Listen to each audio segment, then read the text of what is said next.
यह 1947 वाली एक हिंदू सुनयारे की दुकान जिसके ऊपर दरवाज़ों के नंबर लिखे हुए हैं और पता नहीं क्या क्या कुछ आप देख सकते हैं। बड़े जूम करके आपको दिखा रहा हूँ।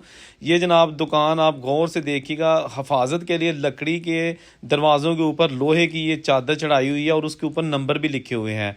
अब मुझे नहीं पता कि इनका मकसद क्या था, लेकिन ये बड़ी ही यूनिक किस्म की दुकान मुझे मिली है। तलागंग शहर का ये मंजर आपको दिखाया जा रहा है और यहाँ पर आज भी बहुत सारे ऐसे घर मौजूद हैं जिनके मालिक हिंदू थे या सिख थे।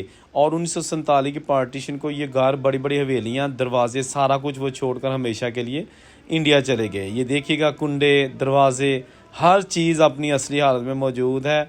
लेकिन नहीं, तो वो बुज़ुर्ग मौजूद नहीं जिनके पैसों से ये घर बने थे। वो बुज़ुर्ग मौजूद नहीं जो उस वक़्त मिस्त्री का काम करके इन दरवाज़ों और घरों को बनाते थे। और वो लोग मौजूद नहीं हैं जो इस घर की ज़ीनत हुआ करते थे। अब ये घर उन लोगों को अलाट हुए हैं जिनके बुज़ुर्ग अपना घर पर इंडिया में छोड़कर खाली हाथ पाकिस्तान आ गए थे। और अब उनकी जो आने वाली नस्लें हैं वो इन घरों में रह रही हैं।